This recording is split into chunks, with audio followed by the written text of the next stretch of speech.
Muy buenas tardes, amigos. Buenos días, buenas noches. Está conmigo en esta ocasión el doctor Ernesto Ávila, médico homeópata, también psicólogo, ¿verdad? Psicólogo gestal, correcto. Muy bien. Y el día de hoy el tema que hemos elegido es la homeopatía.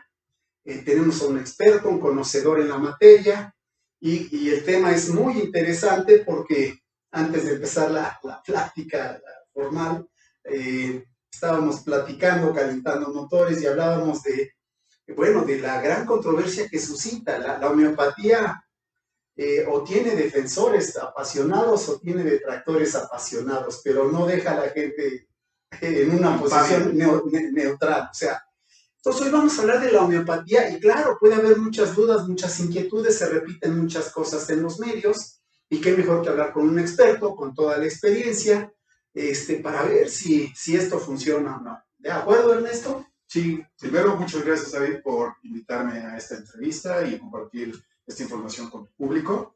Y me gustaría, si te parece bien, dar un poquito de mi formación profesional. Por favor. Porque primero yo me recibí como médico alópata por parte de la FES Iztacala de la UNAM, entonces conozco muy bien la vertiente de la medicina hegemónica, la medicina de patente. Posteriormente hago la primera especialidad que, como bien mencionas, es terapéutica homeopática. Ahí ya la hago como especialidad en la Escuela Superior de Medicina y Homeopatía de Poli. Posteriormente termino esa especialidad y hago medicina tradicional china, ahí mismo, la sección de posgrado.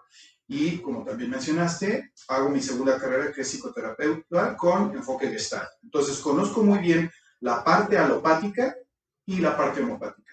Y regresando a este comentario que haces de que la homeopatía o la amas o la odias o difícilmente se queda un punto neutro en cuanto a opinión, es muy curioso cómo los que cambiamos de camiseta terapéutica somos de los que más convencidos estamos de su utilidad. En mi particular punto de vista, yo no satanizo a la alopatía. Yo creo que cada terapéutica tiene sus indicaciones, sus contraindicaciones y cosas que hay que tomar en cuenta. Todas las terapéuticas que hay. Por supuesto. Buscamos los diferentes medios terapéuticos mantener o recuperar la salud de un ser humano o de un ser vivo, cada uno desde su vertiente. Entonces creo que cada uno tiene su espacio. Por supuesto, yo aquí he comentado del área de aplicación. Es decir, yo les comento un ejemplo trivial porque ese se nos queda muy claro. Aquí ya pasamos, creo, un terapeuta Reiki de energía, y ya nos tocó terapia de imanes en entrevista, ya hemos visto algunas técnicas terapéuticas alternativas. Y yo lo que comento aquí, no estamos peleados con la medicina oficial. Si una persona sufre un accidente, tiene una fractura expuesta, no le vamos a poner gotitas de homeopatía o Reiki, ¿verdad? En ese momento. En ese momento. La crisis en la que está hace necesaria la intervención de un médico cirujano y de un quirófano y de una intervención. Entonces, esa es su área de aplicación. Ahí no tiene par ni competencia el médico convencional. Sí, y mira, yo creo que la medicina alopática, su terreno prioritario es cuando la vida pende de un hilo. Por ejemplo, este ejemplo nos lo ponían algunos de nuestros maestros en la especialidad. Nos decían, en el momento que hay una persona, por ejemplo, con una meningoencefalitis bacteriana, que significa una infección de bacterias en el cerebro, ¿sí? Independientemente que haya tratamientos de acupuntura, de homeopatía, etcétera, para eso, ahí la vida está pendiendo de un hilo. En el momento que hay un infarto al miocardio, en ese momento la vida pende de un hilo. Hay una apendicitis, o este ejemplo de un accidente traumatológico, etcétera, ahí es donde entra la medicina alopática. ¿Por qué? Porque tenemos que dar sustancias químicas, materiales para tratar de recuperar la materia física que está en un gran daño. Y posteriormente, o junto con ello, podemos añadir otro recurso terapéutico. Entonces, se puede hacer una muy buena alianza entre diferentes terapéuticas. Totalmente de acuerdo, doctor. Yo quisiera nada más decir algo. Yo creo que el problema de la medicina, y claro, como no, yo no soy profesional de la medicina, me van a objetar mi comentario, pero yo creo que en algún momento los médicos se apropiaron del sumo sacerdocio, y entonces muévelos de ahí, ¿no? Así la OMS habla de la medicina como si fuera la única, y bueno, ya se ha mostrado un poquito condescendiente y habla de terapias alternativas y complementarias, donde pueden entrar los homeópatas, se les concede los acupunturistas, etcétera, pero son así como los advenedizos, los que no saben, pero se les tolera condescendientemente, ¿verdad? Se les mira con cierta consideración porque no estudiaron medicina, entonces estudiaron cositas ahí, se entretuvieron con otras cosas. Bueno, es muy interesante esto. No, esa no es el objetivo de la plática, pero sí lo quiero yo establecer, porque de lo que vamos a hablar hoy, que es homeopatía, pues es una corriente fuerte, importante, con una fuerte tradición y que ha sido fuertemente atacada. Yo quiero decirte lo siguiente. Yo tengo amigos médicos homeópatas y homeópatas que tienen laboratorio, no solo en la farmacia, vamos a decir, sino en el laboratorio. Y uno de ellos me comentaba, está en el centro, que tuvieron trabas hace algún tiempo con las autoridades. Y dice, yo hablé personalmente con un médico que estaba al frente de esta institución del gobierno, que se encargaba de regular el tema de las medicinas, y dijo, de mi cuenta corre que en México se elimina la homeopatía. Entonces, ha recibido grandes amenazas, ¿no? Y sabemos de dónde provienen estos ataques y, bueno, en fin, contigo sí hay tema para sacarte otra entrevista y a lo mejor irnos un poquito por esa dirección. Pero hoy quiero empezar con la homeopatía. Pues vamos a empezar con lo básico. ¿Qué es la homeopatía, estimado doctor? La homeopatía es una disciplina médica que es conformada por un médico que en sus orígenes fue alópata, que se llamó Samuel Hahnemann. Él es fue un médico alemán que nació en 1755 y murió en 1843. Él comienza, su historia es muy interesante porque él es hijo de un alfarero en Alemania. El alfarero era muy bueno, su padre era muy bueno y estaba a las órdenes de me parece un barón o un duque de una de las regiones de Alemania en ese entonces, ¿no? En el siglo XVIII. Entonces, su hijo Samuel mostraba muchas habilidades intelectuales, entonces el barón o el duque, porque honestamente no recuerdo el título nobiliario, lo apoyó para que se metiera a estudiar a las escuelas como si fuera hijo del duque. Entonces, como no le alcanzaba el dinero, él se ponía a hacer traducciones, era políglota, de latín, de griego, etc. Y de ahí, al hacer traducciones para sus compañeros, incluso para algunos de los maestros que estaban ahí, entra en contacto con diferentes obras, como de Paracelso, como obviamente, de Hipócrates, de Galeno, y comienza a nutrir su cultura médica.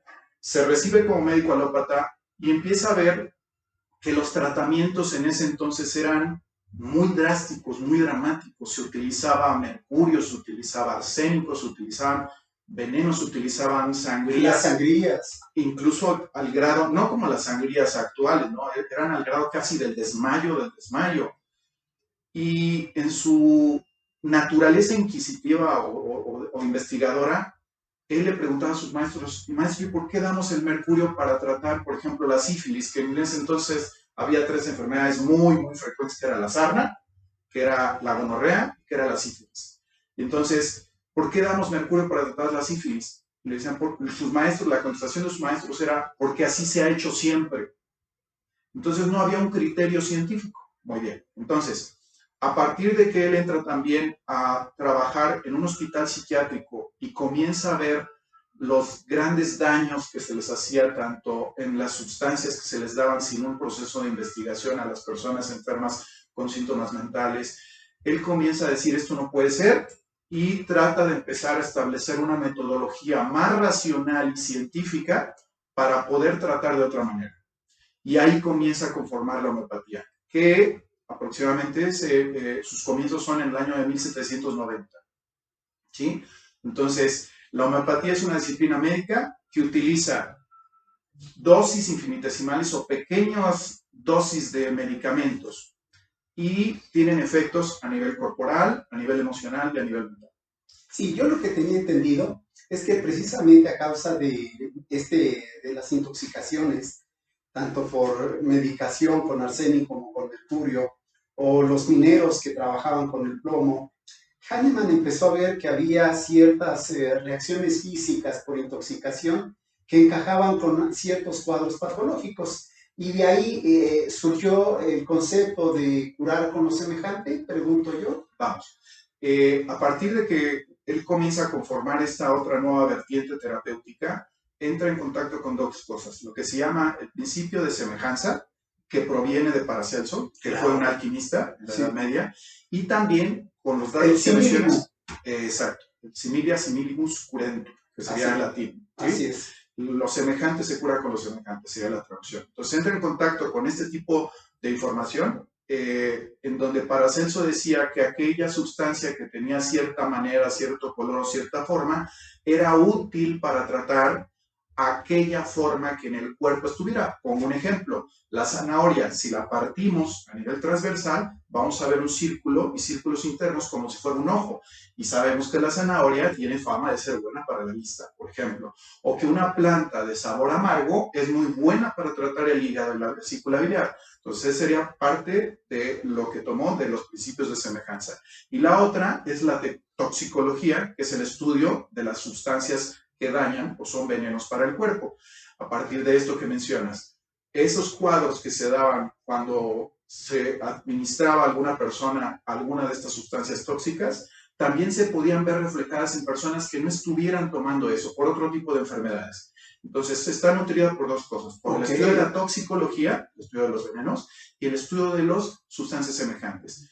Y este principio de la semejanza es a través de utilizar sustancias que provienen del reino vegetal, animal y mineral, diluido de una manera específica que él procesa o procede junto con el trabajo de otro tipo de investigadores antiguos, saca lo que se llama dosis mínima o dosis infinitesimal.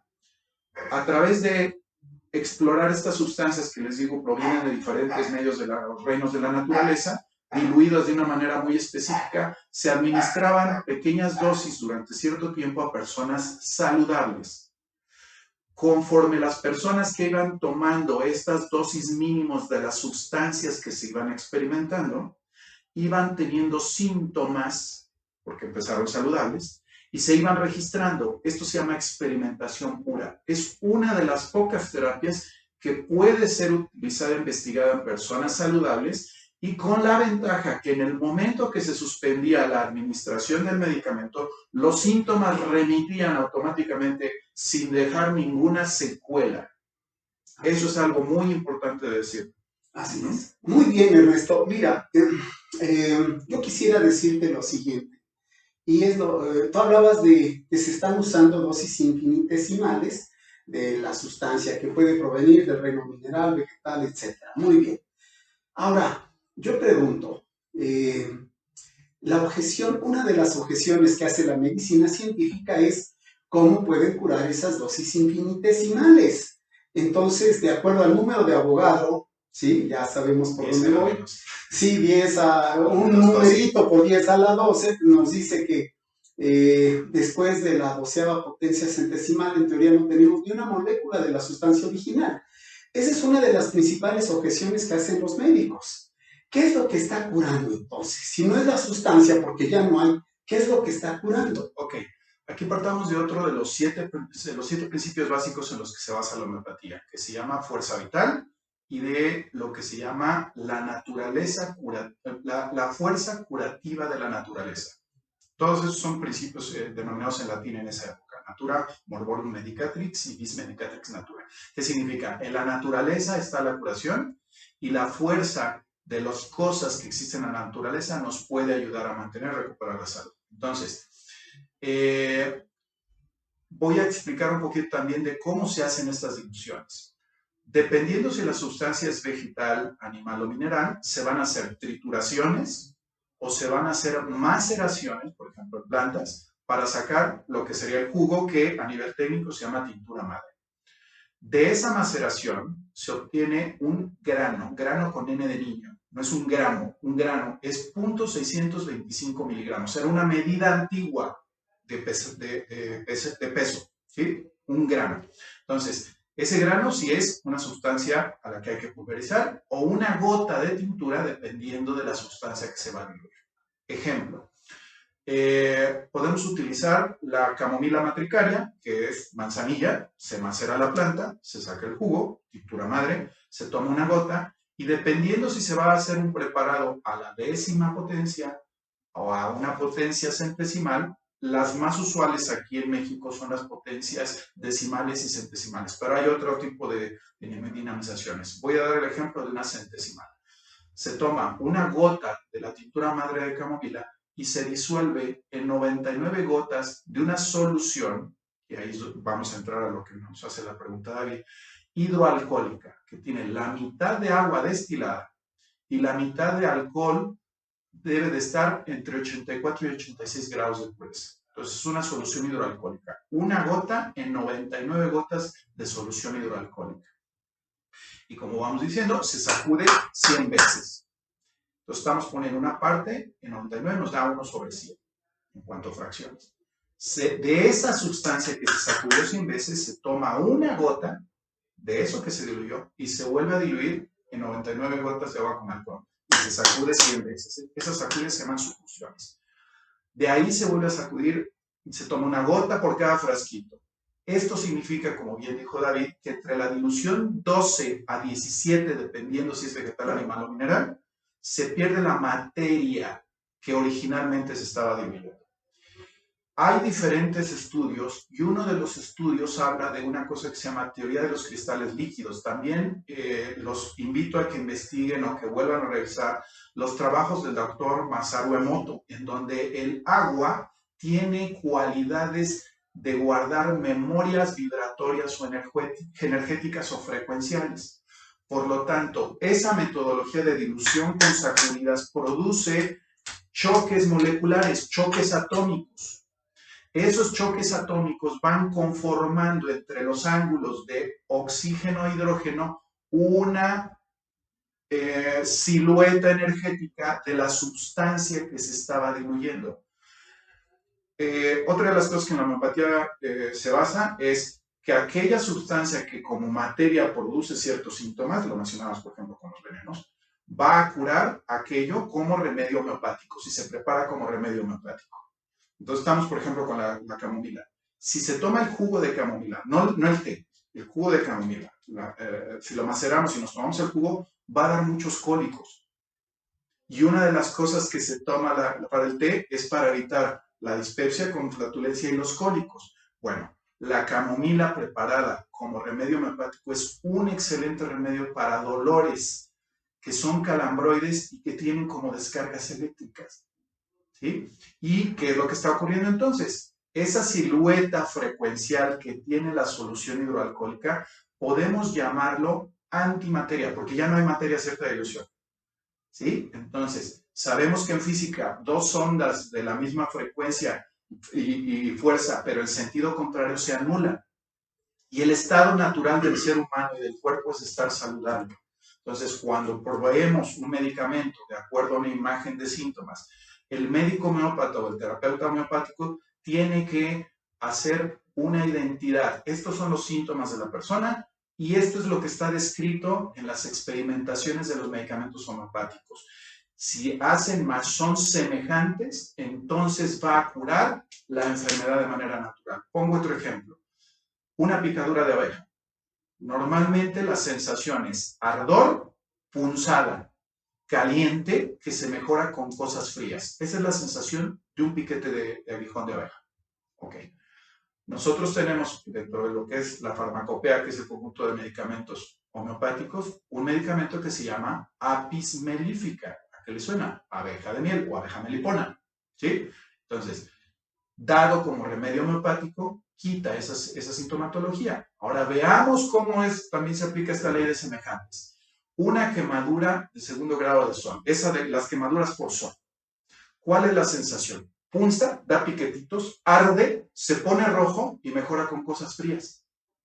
¿Sí? Por lo tanto, los síntomas son semejantes a una picadura de abeja. Por lo tanto, puedo dar apis mellífica homeopática para quemaduras de ese tipo. Y ahí está ejemplificado. Y nuevamente, entonces, dos ondas, preparado el remedio homeopático de una manera energética, va a curar aquella información distorsionada en la fuerza natural del cuerpo. Muy bien, ok.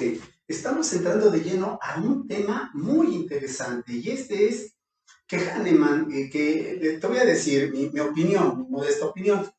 Hay genios que inauguran épocas, crean un paradigma, ¿verdad?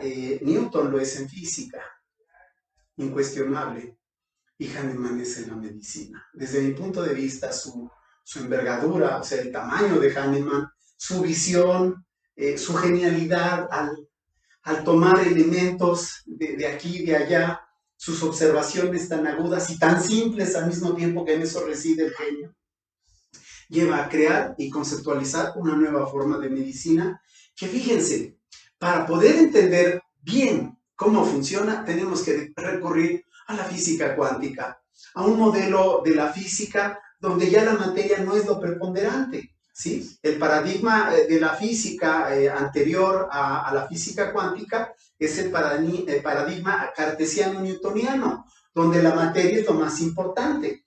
A partir de Einstein y compañía, en la física ya no es la materia el elemento más importante, sino la energía. Y en los 80s hay un físico norteamericano extraordinario, John Archibald Wheeler. Él estudió los agujeros negros, no solo Hawking y Penrose, que son los grandes genios, y Kip Thorne y otros grandes estudiosos de los agujeros negros. Él estudia los agujeros negros por un tema de la pérdida de información. Como todo se lo traga el agujero negro, la materia lleva información. ¿Qué sucedía con esa información? Y lo que descubre John Archibald Wheeler es que los agujeros negros computan, procesan información. Y después estudia física teóricamente, a la física teórica, la teoría de la información de Shannon.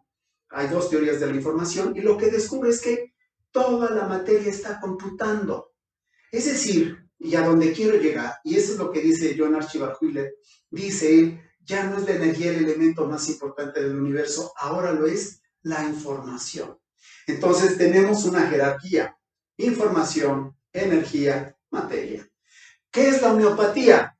Información, energía, incidiendo en la materia. ¿Estamos de acuerdo? Correcto. Ok, bueno, parece que hasta ahorita... La información es energía, la energía es información. Así y es. Siempre tiende a manifestar aquella naturaleza de la cual está conformada.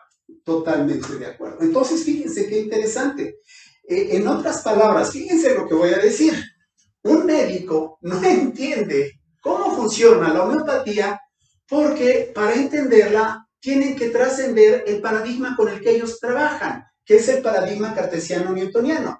Está imbuido en su lenguaje. Ellos hablan de el mecanismo de acción. Su terminología es en términos de mecanismos, de materia.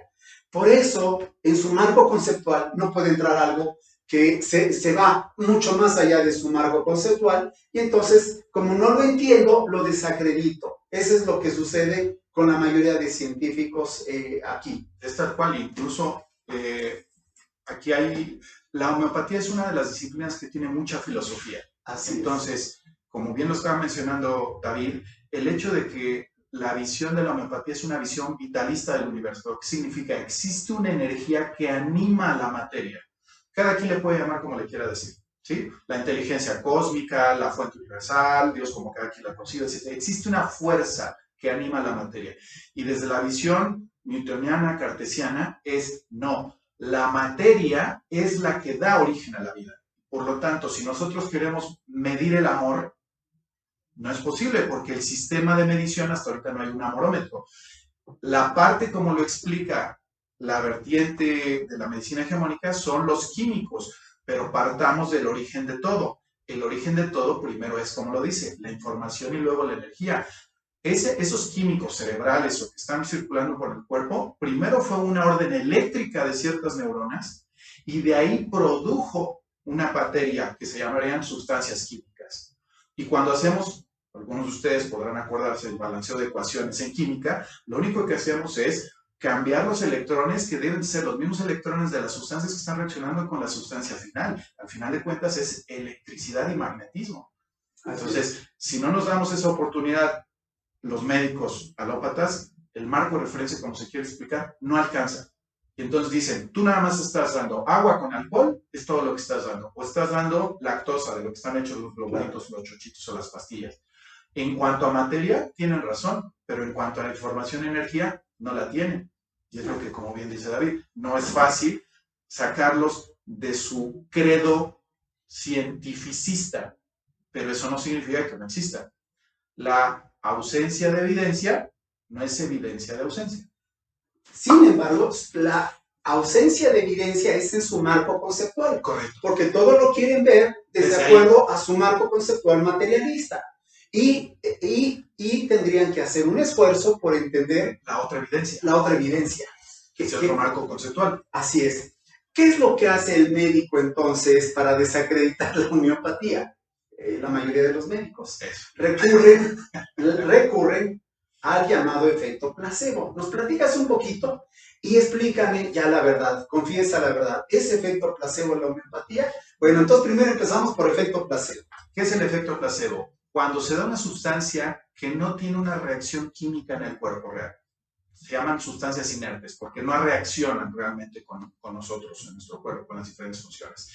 Y se tiene un beneficio por consumir esa sustancia. Eso se le llama efecto placebo, cuando se proporciona una sustancia que en realidad no reacciona con el organismo, pero que da un efecto benéfico, positivo o útil. Y entonces hablan acerca de que es por la creencia o convicción de que estoy tomando algo que me va a ayudar mucho para tal síntoma, para tal enfermedad, por eso se genera el beneficio. Sin embargo, existen múltiples estudios en donde la homeopatía, por ejemplo, es una de las pocas terapéuticas que se puede dar en recién nacidos, en mujeres embarazadas y en animales. Y me gustaría compartir incluso algunas cosas para ejemplificar esta cuestión del efecto placebo. ¿Por qué? Porque yo tengo que convencer a una persona a decirle, mire, tómese esta pastilla que viene, es la última tecnología de Alemania y que sirve muy bien para quitarle la colitis nerviosa. Y a lo mejor lo que en realidad estoy dando es azúcar, lactosa, que es el azúcar de la leche, ¿sí? Entonces, ya estoy induciendo una idea creencia para que tenga ese efecto. Bueno, pues resulta ser que dentro de mi propia experiencia he podido tratar aves, he podido tratar peces, he podido tratar un mono zaraguato y un rinoceronte del museo del zoológico de Chapultepec. He tenido pacientes en eso porque tenía pacientes veterinarios, de hecho una de ellas está encargada en un puesto de ahí de zoológico de Chapultepec, nos decía, Ernesto, ¿qué le damos? Un mono zaraguato con insuficiencia renal crónica, donde no le podían controlar las cifras de creatinina, de urea, etc. Y le empezamos a dar homeopatía, ya le daban los veterinarios, le decían que no iba a pasar de 2 meses. Duró 4 años más después del tratamiento homeopático. Esto del rinoceronte de verdad es real. Un rinoceronte con diarrea que no se la quitaban con nada. Y eran unos escopetazos. Fuimos allí a donde estaba, obviamente, con el cuidador y con todas las medidas de seguridad. Y entonces me pidieron que les sugiriera algún tratamiento homeopático. ¿Cómo le sugieres? ¿Cómo puedes convencer a un pez, a un ave o a un rinoceronte? ¿Cómo lo puedes sugestionar? Perdón. Exacto. ¿Cómo lo puedes sugestionar para que con esto te vas a curar? Con eso se curó. O sea, le dimos medicamentos homeopáticos relacionados con los problemas. ¿Sí? A los peces, pues diría uno, bueno, pues a lo mejor al rinoceronte se lo dábamos con una jeringa, con un preparado líquido en una jeringa, el manejador le ofrecía una manzana que le encantaba al rinoceronte, abría la boca y de ahí le daban el medicamento homeopático. Pero al pez, ¿cómo se la dábamos? En gotas, en la pecera. ¿Qué era? Era un pez que por su naturaleza comía otros peces más pequeñitos, esa era su naturaleza de alimentación. Y entonces el propietario en algún momento se dio cuenta, como que se acobardaba, le echaba la comida y se iba a esconder a las plantitas acuáticas que tenía y no estaba, comía, incluso no se movía igual, había como una cierta introspección, como cohibido, como desganado. Y entonces empezamos a dar medicamentos relacionados con eso. Eso nosotros en homeopatía lo tomamos como síntomas emocionales o mentales, ¿sí? Y le empezamos a poner en gotas en la pecera los medicamentos homeopáticos. ¿De qué manera se puede sugerir? A los 2 días, porque además los animalitos no tienen los condicionamientos, las creencias tóxicas o limitantes que puede tener un ser humano.